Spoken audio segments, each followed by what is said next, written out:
اردو میں طنز و مزاح کے تعلق سے کئی لیکچر ہمارے چینل پر ڈاکٹر خالد موشری صاحب کے موجود ہیں۔ آج ہم گفتگو کریں گے اردو میں طنز و مزاح کی روایت پر۔ اردو طنز و مزاح کی روایت کو دو حصوں میں بانٹا جا سکتا ہے سہولت کے لیے، شاعری میں طنز و مزاح کی روایت اور نثر میں طنز و مزاح کی روایت، کیونکہ دونوں جگہ یہ روایت ہمیں ملتی ہے۔ تو خاص کر آج کی ہماری اس گفتگو کا موضوع ہے اردو میں طنزیہ و مزاحیہ شاعری کی روایت۔ اردو شاعری میں جو طنزیہ مزاحیہ روایت رہی ہے اس کے بارے میں ہم آج گفتگو کریں گے۔ یہ واضح ہو کہ طنز و مزاح کی جو روایت ہے، طنزیات و مضحکات کی جو تاریخ ہے وہ اتنی ہی قدیم ہے جتنی انسانوں کی۔ تمام قدیم تہذیبوں میں خوشی کے مواقع پر، جیسے غلہ پکنا یا موسم خوشگوار ہونا یا شادی بیاہ کے مواقع یا اور ایسے دیگر خوشی کے مواقع پر اس طرح کی چیزیں رائج تھیں۔ ہنسی مذاق کرنا، ٹھٹھول کرنا، ایک دوسرے کو چڑھانا یا مضحک نقالی کرنا۔ تو یہ روایت طنز و مزاح کی یہ عالمی سطح پر انسانی کی قدیم تہذیبوں کے ساتھ ہی شروع ہو چکی ہے۔ ہم ابھی اردو شاعری میں طنزیہ و مزاحیہ روایت پر جب گفتگو کریں گے تو اس میں کچھ پوائنٹس میں پہلے آپ کو بتا دوں، پھر اس پوائنٹس پر ہم تفصیلی گفتگو بعد میں کریں گے۔ اردو میں طنز و مزاح کا آغاز اردو کی ابتدا کے ساتھ ساتھ ہی ہو گیا۔ باضابطہ تو نہیں کہا جا سکتا، لیکن ایک حد تک اردو میں طنز و مزاح کا آغاز اردو کی ابتدا کے ساتھ ہی ہوا۔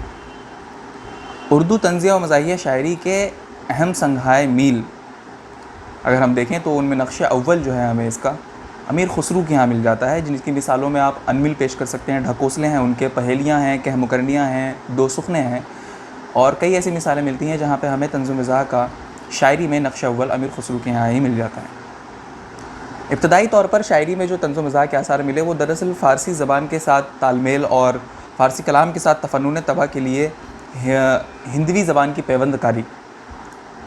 بعض جگہ حالانکہ ہماری ابتدائی شاعری میں ہی ہندی اور فارسی دونوں ملے جلے رہے ہیں، لیکن بعض جگہ ایسے مضحک طریقے سے کسی لفظ کو داخل کیا گیا ہے کہ وہاں ایک مزاح کی صورت ابھر آتی ہے یا ایک خوشگوار پہلو نکل آتا ہے، یا کبھی کبھی اس کا استعمال طنز کے لیے بھی کیا گیا ہے۔ تو فارسی کلام کے ساتھ ہندوی کی جو پیوند کاری ہوئی وہ بھی ہمارے نقش اول کے طور پر ہم انہیں دیکھ سکتے ہیں۔ دکن میں جو کئی نامے لکھے گئے ہیں، کئی طرح کے نامے لکھے گئے جو کہ مثنوی کا ہی حصہ ہوتے تھے، کیونکہ وہاں مثنوی کی روایت بہت مضبوط رہی ہے، اور اس کے علاوہ اس کے ذیلی حصے ہوتے تھے یہ نامے اور الگ سے بھی لکھے جاتے تھے۔ تو بہت سے نامے جن میں حقہ نامہ ہو گیا، چکی نامہ، قہوہ نامہ، افیونی نامہ وغیرہ، اس طرح کے بہت سارے نامے لکھے گئے جن میں مزاح اور طنز کا پہلو واضح نظر آتا ہے۔ ایہام گوئی کی روایت کو بھی ایک طور پر آپ مزاح سے جوڑ سکتے ہیں، وہاں پہ بھی معنی پیدا کرنے کے لیے، ایک لفظ سے کئی معنی پیدا کرنے کے لیے ایہام کے بارے میں آپ جانتے ہیں، تو وہاں پر بھی یہ پہلو ہمیں پایا جاتا ہے ایک حد تک، مکمل حد تک نہیں کہہ سکتے لیکن کچھ حد تک ہمیں ایہام گوئی میں بھی طنز و مزاح کے کچھ پہلو نظر آتے ہیں۔ ہجو گوئی بھی مکمل طور پر ایک طنزیہ صنف ہے، اگر ایک طور پر دیکھیں تو ضم کی جاتی ہے اس میں قصیدے کے بالمقابل، لیکن جس طریقے سے کی جاتی ہے، جو طنز کیا جاتا ہے، جو گہری کاٹ کی جاتی ہے، تو اس میں بھی وہ چیز، وہ طنز کا جو پہلو ہے وہ ہمیں نمایاں طور پر ہجو گوئی میں نظر آتا ہے۔ ادبی معرکے اور معاصرانہ چشمکیں، جیسا کہ سب جانتے ہیں کہ ذوق اور غالب کی نہیں بنی، اور مومن اور سودا اور میر کی معاصرانہ چشمک تھی، تو اس طرح کے بڑے شعراء اور بڑی ادیبوں کے درمیان جو معاصرانہ چشمکیں ہوئیں اور ان کی وجہ سے جو ادب وجود میں آئے یا جو کچھ شعر وجود میں آئے، ان کے درمیان بھی ایک طنز کا اور ایک مزاح کا پہلو آپ دیکھ سکتے ہیں۔ جیسے سودا کا وہ شعر ہے میر کے لیے کہ ہر ورق پر ہے میر کی اصلاح، لوگ کہتے ہیں صحب کاتب ہے، تو ایک لطیف سا طنز اس شعر میں آپ دیکھ سکتے ہیں۔ تو یہ ادبی معرکے جو ہوئے اور جو معاصرانہ چشمکیں جو ہوئیں اساتذہ کے یہاں، وہاں بھی ہمیں طنز و مزاح کا رنگ نظر آتا ہے۔ ریختی اور واسوخت میں بھی آپ طنزیہ و مزاحیہ شاعری یا طنز و مزاح کا عنصر آپ کو نظر آئے گا۔ ریختی جو کہ مکمل طور پر عورتوں کی زبان میں ان کے جذبات کا اظہار، ان کے خیالات کا اظہار ہے، تو ظاہر سی بات ہے وہاں ایک مضحک پہلو بھی، ایک لطیف پہلو بھی وہاں پہ نظر آ جاتا ہے۔ واسوخت، اس میں جو ایک طنز چھپا ہوتا ہے، واسوخت کے جو اشعار ہوتے ہیں ان میں چھپا ہوا طنز جو ہوتا ہے وہ بھی آپ کو طنز و مزاح کی روایت، جب آپ اردو شاعری میں طنز و مزاح کی روایت پر دیکھیں تو واسوخت کے اندر جو طنز کا پہلو نمایاں ہے اسے آپ نظر انداز نہیں کر سکتے۔ سب سے اہم سنگ میل اگر ہم پوائنٹ کی شکل میں دیکھیں تو اردو شاعری کا اودھ پچ تحریک رہی ہے۔ وہ باضابطہ طور پر اور سوچ سمجھ کر ایک ٹیم بنائی گئی جو طنز و مزاحیہ نثر لکھتے تھے، شاعری کرتے تھے۔ سید اکبر الہ آبادی بھی اس کا حصہ رہے۔ تو وہ باضابطہ طور پر اگر ہم کہیں تو اردو شاعری میں طنزیہ و مزاحیہ روایت کو، یا اردو نثر میں بھی طنزیہ و مزاحیہ روایت کو آگے بڑھانے میں اودھ پنچ کا نہایت اہم کردار رہا ہے۔ کچھ پہلو یہ غزلیہ شاعری میں رقیب، وائز، ناصح ملا اور شیخ و زاہد سے چھیڑ چھاڑ کے بہت سارے اشعار آپ کو ملتے ہیں، تو وہ بھی بہرحال طنز و مزاح کے پہلو سے خالی نہیں ہے۔ طنز و مزاحیہ شاعری میں سب سے اہم جو ایک کردار ادا عنصر کرتا ہے وہ پیروڈی اور تحریف نگاری ہے۔ کسی شعر میں ایک حرف کی تبدیلی سے، یا کسی شعر میں ایک مصرے کی تبدیلی سے، یا اسی اسلوب میں ایک رنگ میں، یا تحریف کر دینا ہلکا سا، یا پیروڈی کرنا کسی بڑے شاعر کے اسلوب میں اپنی کوئی مزاحیہ بات کہنا، تو یہ پیروڈی اور تحریف بھی اردو شاعری کی روایت کو آگے بڑھانے میں اس کا بہت اہم کردار رہا ہے۔ یہ بنیادی طور پر کچھ اہم پوائنٹس ہیں جنہیں ہم اردو شاعری میں طنزیہ و مزاحیہ روایت کا جب ہم مطالعہ کریں گے تو ہمیں ان پوائنٹس کو، ان نکات کو پیش نظر رکھنا ہے۔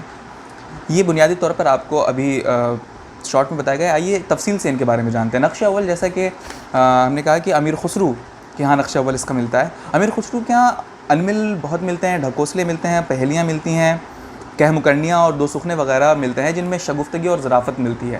ایک واقعہ بڑا مشہور ہے کہ وہ کہیں جا رہے تھے اور کسی کنویں کے پاس سے گزرے تو وہاں کچھ عورتیں پانی بھر رہی تھیں، تو انہیں پیاس لگی تھی، انہوں نے پانی مانگا، تو انہوں نے انہیں پہچان لیا کہ آپ امیر خسرو ہیں، تو انہوں نے کہا کہ آپ ہمیں کچھ سنائیے تبھی ہم آپ کو پانی دیں گے۔ تو انہوں نے کچھ الفاظ دیے، کسی نے ڈھول کہا، کسی نے کھیر کہا، کسی نے چرخا اور کسی نے بلی وغیرہ، تو ایسے کچھ الفاظ دیے اور ان سے امیر خسرو نے ایک انمل کہا جو ہے کہ کھیر پکائی جتن سے، چرخا دیا چلا، آئی بلی کھا گئی، تو بیٹھی ڈھول بجا، لا پانی پلا۔ تو اس طرح کی چیزیں ہمیں امیر خسرو کے یہاں ملتی ہیں، جس میں ایک شگفتگی نظر آتی ہے ہمیں، جن میں ایک لطیف پہلو نظر آتا ہے مزاح کا۔ اردو کی طنزیہ و مزاحیہ شاعری کے نقش اول کے طور پر امیر خسرو پر غور کرنا اور ان کی شاعری کا مطالعہ کرنا بھی ایک اہم کام ہوگا، حالانکہ اس طرف ابھی زیادہ دھیان نہیں دیا گیا ہے، لیکن یہ ایک اہم رخ ہے کہ امیر خسرو کی شاعری میں جو ان کے انمل ہیں، ڈھکوسلے ہیں، پہیلیاں ہیں، کہہ مکرنیاں ہیں، ان میں مزاح کے، ان میں شگفتگی کے بے شمار پہلو ہیں جن پر غور کیا جا سکتا ہے۔ ابتدائی دور میں طنز و ظرافت کے جو آثار ہمیں ملتے ہیں جو فارسی کلام میں تفنن طبع کے لیے ہندی کی پیوند کاری سے وجود میں آئے، یعنی کچھ الفاظ ہندی کے رکھے اور فارسی کے شعر میں کچھ الفاظ ہندی کے داخل کر دیے، یا ہندی کے شعر میں کچھ فارسی کے الفاظ اس طریقے سے لائے گئے کہ ان سے ایک مزاح کی صورت پیدا ہو گئی، ایک شگفتگی ان میں پیدا ہو گئی، ایک لطافت پیدا ہو گئی۔ ایسے لوگوں میں موسوی خاں فطرت، خواجہ محمد عطا، اٹل بلگرامی اور مرزا عبد القادر بیدل وغیرہ اہم نام ہیں۔ ان لوگوں نے فارسی کلام میں ہندوی کے استعمال کے ساتھ کچھ شگفتہ پہلو شاعری میں پیدا کیے ہیں۔ دکنی نامے، جو میں نے آپ سے ذکر کیا کہ دکن میں کئی طرح کے نامے لکھے گئے جو کبھی مثنوی کا ذیلی حصہ ہوتے تھے، کبھی الگ سے بھی لکھے جاتے تھے۔ حقہ نامہ، چکی نامہ، افیونی نامہ وغیرہ اہم نامے ہیں جن میں طنز و مزاح کا پہلو ایک نظر آتا ہے، ایک شگفتگی نظر آتی ہے۔ اس دور میں امین بیجاپوری ایک شاعر گزرے ہیں جنہوں نے ایک چکی نامہ لکھا ہے جس میں پھوہڑ عورتوں اور نااہل حکمرانوں پر شدید طنز کیا گیا ہے۔ تو طنز کا ایک پہلو ہمیں یہاں نظر آتا ہے۔ چکی نامہ ایسی نظم ہے، اس کے بارے میں بتا دیں، چکی نامہ کیونکہ نام سے ہی ظاہر ہے کہ ایسی نظم ہے جو عورتیں چکی پیستے ہوئے گاتی تھیں، اور اس کا مقصد ہنسی مذاق میں مشقت کے کام کو آسان بنانا ہوتا تھا۔ تو ظاہر سی بات ہے وہ پہلو، ابتدائی پہلو ہمیں وہاں پہ ملتا ہے۔ نمونے کے کچھ اشعار اگر آپ دیکھنا چاہیں نامے سے تو دیکھیں کہ نمونتاً یہ دو اشعار میں آپ کے سامنے پیش کر رہا ہوں کہ اس میں لکھتے ہیں امین بیجاپوری کی: اورنگزیب کی بادشاہی رشوت کی دہائی، حاکم ہوئے جھوٹے قاضی چور بلائی، 12ویں صدی آئی اورنگ کی بادشاہی، قیامت آنے کی نشانی دل نائی۔ تو اس طرح کے وہ جو نامے لکھے گئے اس دور، اس میں طنز کا پہلو ہمیں ملتا ہے، مزاح کا پہلو بھی ہمیں نظر آتا ہے۔ اردو کا پہلا باضابطہ طنزیہ و مزاحیہ شاعر جسے ہم کہہ سکتے ہیں، یا پہلا طنز و مزاح نگار شاعر جسے ہم کہہ سکتے ہیں، جعفر زٹلی اردو کے پہلے طنزیہ و مزاحیہ شاعر ہیں۔ 1659 میں ان کی ولادت ہوئی اور 1713 میں ان کی وفات ہوئی۔ اورنگزیب بہادر شاہ اول اور فرخ سیر کے زوال آمادہ نظام حکومت اور اپنے عہد کی تہذیبی و معاشرتی زب و حالی پر انہوں نے شدید گہرا اور نکیلا طنز کیا ہے۔ تو پہلا طنزیہ و مزاحیہ شاعر ہمارا جو ہے وہ اردو روایت کا باضابطہ شاعر جسے ہم کہہ سکتے ہیں وہ جعفر زٹلی ہے، جس نے اپنی شاعری میں طنز اور مزاح کو شامل کیا، اور خاص کر طنز کا پہلو ان کے یہاں نمایاں ہے۔ ابتذال، حالانکہ ابتذال پایا جاتا ہے۔ نمونہ کلام جعفر زٹلی کا آپ دیکھیں کہ گیا اخلاص عالم سے عجب یہ دور آیا ہے، ڈرے سب خلق ظالم سے عجب یہ دور آیا ہے، نہ یاروں میں رہی یاری نہ بھائیوں میں وفاداری، بھائیوں کو بھائیوں باندھا ہے جو کہ اس وقت کی زبان تھی، نہ یاروں میں رہی یاری نہ بھائیوں میں وفاداری، محبت اٹھ گئی ساری عجب یہ دور آیا ہے۔ کچھوا نامہ اور بھوت نامہ کے نام سے انہوں نے نظمیں بھی لکھی ہیں۔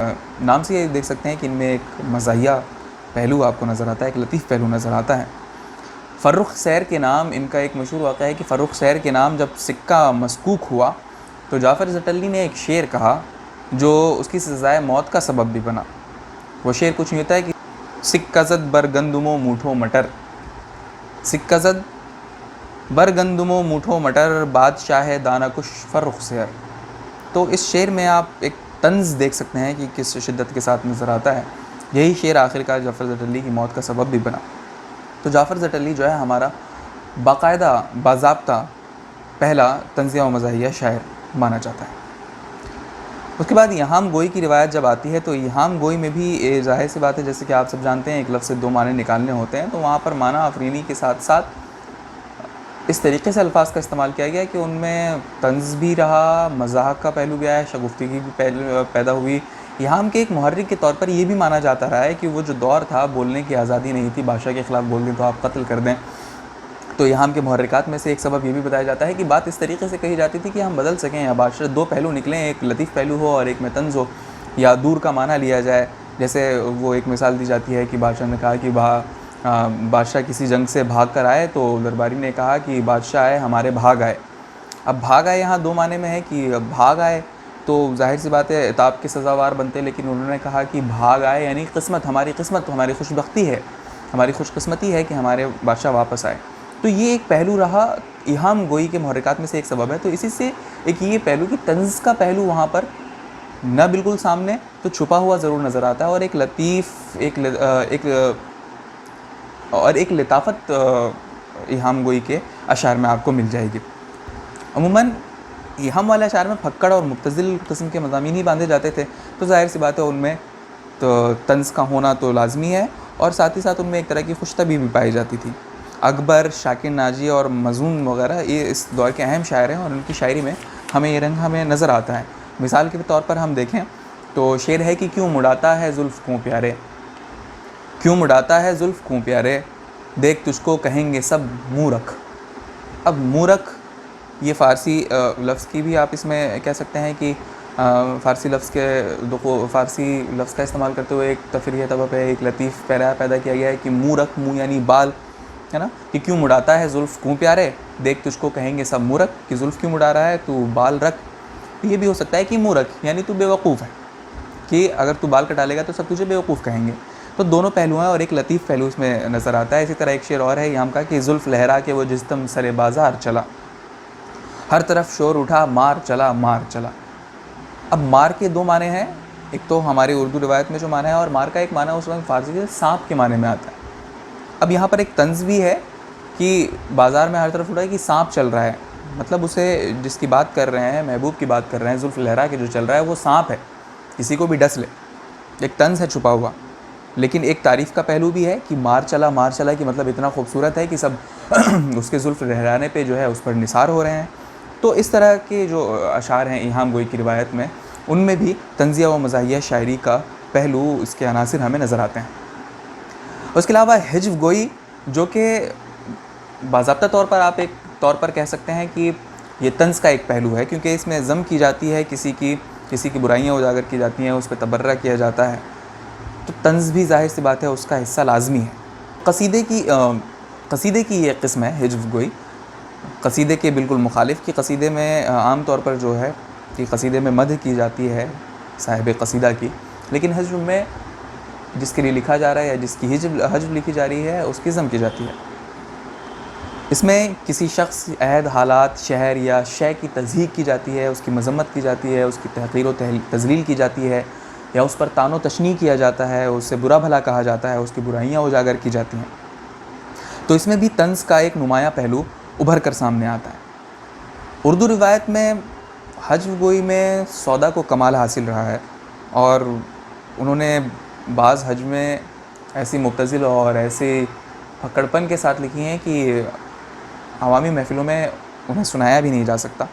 اشخاص پر کمال کی حجویات لکھی ہیں سودا نے۔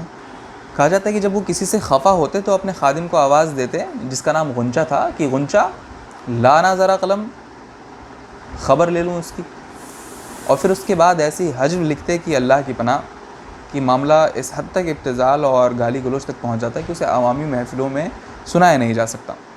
سودا نے میر کی جو حجو لکھی وہ بہت مشہور ہوئی، 9 اشعار پر مشتمل حجو ہے، لیکن بہت ہی کاٹدار اور بہت ہی بھرپور طنز ہے۔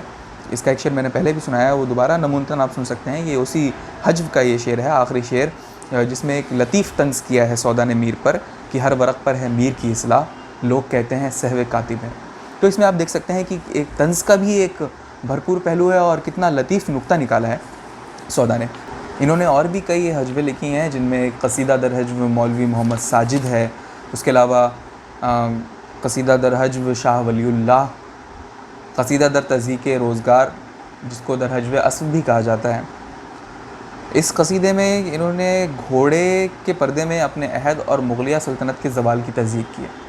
نمونے کے طور پر دو شعر دیکھیں کہ ہے پیر اس قدر کے جو بتلائے اس کا سن، ہے پیر اس قدر کے جو بتلائے اس کا سن، پہلے وہ لے کے ریگے بیاباں کرے شمار، لیکن مجھے ضروع تواریخ یاد ہے، شیطان اس پہ نکلا تھا جنت سے ہو سوار۔ میر نے بھی کچھ حجویں لکھی ہیں، جن میں 2 حجو بہت مشہور ہیں، حجو در خانہ خود اور در حجو موسم سرما۔ ان میں بھی آپ کو طنز اور ظرافت کے پہلو نظر آئیں گے، ظرافت کے عناصر آپ کو ملیں گے۔ غزلیہ شاعری کے جو منفی کردار رہے ہیں، واعظ، ناصح، ملا شیخ، زاہد، رقیب وغیرہ، ان کے ساتھ چھیڑ چھاڑ جب ہوئی ہے جن اشعار میں، ان اشعار میں بھی آپ کو طنزیہ و مزاحیہ پہلو، طنزیہ و مزاحیہ عناصر، ایک شگفتگی، ایک لطافت اور ایک چھپا ہوا طنز آپ کو نظر آئے گا، ایک تان نظر آئے گا، ایک تان و تشنیع نظر آتی ہے۔ مثال کے طور پر ایک شعر دیکھیں، ذوق کا شعر ہے کہ اے زہد خشک تیری ہدایت کے واسطے، اے زہد خشک تیری ہدایت کے واسطے، سوغات عشق لائے ہیں کوئے بتاں سے ہم۔ اسی طرح غالب کا ایک شعر ہے کہ واعظ نہ تم پیو نہ کسی کو پلا سکو، کیا بات ہے تمہارے شراب طہور کی۔ تو اس میں طنز کا پہلو آپ ایک دیکھیں، شراب طہور کہہ کر جو طنز کیا ہے۔ اسی طرح بے خود دہلوی کا ایک شعر ہے کہ یہ مسجد ہے یہ مے خانہ سمجھ میں ہی نہیں آتا، جناب شیخ کے نقش قدم یوں بھی ہیں اور یوں بھی۔ تو اس طرح کے جو اشعار ہیں جن میں شیخ اور واعظ کا مذاق اڑایا گیا، وہاں پہ بھی آپ کو طنز و مزاح کے پہلو نظر آتے ہیں۔ معاصرانہ چشمک میں نے آپ کو بتایا جو ادبی معرکے ہوئے، یعنی 2 بڑے شاعروں کے درمیان یا 2 بڑے ادیبوں کے درمیان ایک جو چشمک ہوتی تھی، اور اس کے رد عمل کے طور پر جو کچھ سامنے آتا تھا، ان میں بھی طنز اور لطافت اور خوش طبعی کے پہلو نمایاں ہوتے تھے۔ میر و سودا کی معاصرانہ چشمک مشہور ہے، غالب و ذوق کی مشہور ہے، آتش و ناسخ ایک دوسرے سے چشمک رکھتے تھے، مصطفی اور انشا میں چشمک تھی۔ چنانچہ شاعری میں جواب در جواب اور طنزیہ و ظریفانہ حملے کا ایک دور سا چلتا رہا ان کے درمیان۔ نمونے کے طور پر آپ دیکھیں کہ ناسخ نے ایک شعر کہا کہ ایک جاہل لکھ رہا ہے میرے دیواں کا جواب۔ یہ آتش، کیونکہ آتش سے ان کی چشمک چلتی تھی، تو انہوں نے آتش کے اوپر طنز کرتے ہوئے یہ شعر لکھا ہے ناسخ نے کہ ایک جاہل لکھ رہا ہے میرے دیواں کا جواب، بو مسلم نے لکھا تھا جیسے قرآن کا جواب۔ اب اس کا جواب طنز کرتے ہوئے آتش نے دیکھیے کیا دیا ہے اپنے شعر میں۔ آتش کہتے ہیں کہ کیوں نہ دے ہر مومن اس ملحد کے دیواں کا جواب، کیوں نہ دے ہر مومن اس ملحد کے دیواں کا جواب، جس نے دیواں اپنا ٹھہرایا ہے قرآن کا جواب۔ تو یہ ایک سلسلہ چلا معاشرانہ چشمک کا، میر و سودا کے درمیان بھی چلا، غالب و ذوق کے درمیان چلا۔ بہت سے غالب کے تو کئی واقعات مشہور ہیں، بنا ہے شہ کا مصاحب، پھرے ہے اتراتا، اس طرح کے وغیرہ، اور بھی بہت سارے واقعات ہیں۔ تو اس کے معاشرانہ چشمک کے رد عمل میں یا اس کی وجہ سے جو شاعری وجود میں آئی، اس میں بھی طنزیہ و مزاحیہ پہلو ہمیں نمایاں طور پر نظر آتے ہیں۔ ریختی جو کہ ایک صنف ہے، عورتوں کی زبان میں ہی عورتوں کے جذبات و خیالات کا اظہار ہوتا ہے اس صنف میں. اس میں بھی شوخی ہوتی ہے، پھکڑپن ہوتا ہے، ابتذال، عامیانہ پن اس کا حصہ ہے، لیکن ظرافت کا ایک پہلو بہرحال ہمیں اس میں ملتا ہے. ہاشمی، انشا، رنگین، جرت، جان صاحب اور ناظرین وغیرہ یہ ریختی کے شعراء ہیں، اہم شعراء ہیں. لکھنؤ میں یہ صنف زیادہ پھلی پھولی. مثال کے طور پر آپ دیکھیں تو شعر ہے کہ میں تیرے صدقے نہ رکھ ہے میری پیاری روزہ. ریختی کا شعر ہے کہ میں تیرے صدقے نہ رکھ ہے میری پیاری روزہ، بندی رکھ لے گی تیرے بدلے ہزاری روزہ. تو اس میں دیکھیں آپ ایک طرح کا لطیف پہلو. یا ایک شعر اور ہے کہ مجھے کہتی ہیں باجی تو نے تاکا میرے دیور کو، مجھے کہتی ہیں باجی تو نے تاکا میرے دیور کو، نہیں دبنے کی میں بھی گر نہیں تاکا تو اب تاکا. تو یہ عورتوں کی زبان میں ان کے جذبات و خیالات کا جو اظہار ہوا، تو ان میں بھی ایک لطیف پہلو، طنز و مزاح کا ایک پہلو ہمیں نظر آتا ہے. واسوخت کے بارے میں نے کہا کہ واسوخت میں بھی طنز و مزاح کم، لیکن طنز کا پہلو بہت شدت کے ساتھ نظر آتا ہے، کیونکہ وہ دراصل ایک ایسی صنف ہے جس میں محبوب کی بے رخی اور بے وفائی سے تنگ آ کر شاعر اسے خوب جلی کٹی سناتا ہے. اب اس میں طنز کا پہلو نمایاں طور پر آپ کو نظر آئے گا، لیکن ظرافت کی ہلکی سی لہر بھی ہوتی ہے. ظاہر سی بات ہے جہاں طنز ہے وہاں ظرافت بہرحال کم یا زیادہ آ ہی جاتی ہے. اردو میں میر، جرت اور امانت وغیرہ واسوخت کے اہم شاعر ہیں. مثال کے طور پر ایک شعر دیکھیں کہ لولا تیری گلی میں لنگڑا تیری گلی میں، لولا تیری گلی میں لنگڑا تیری گلی میں، ہے سب اپاہجوں کا اڈا تیری گلی میں. تو اس میں دیکھیں ایک طنز کتنا ہے، اور اس کے ساتھ ساتھ ایک لطافت بھی ہے، ایک شگفتگی بھی ہے کہ شعر پڑھنے کے بعد چہرے پر ایک شگفتگی آ جاتی ہے، ایک لطیف پہلو سامنے آتا ہے.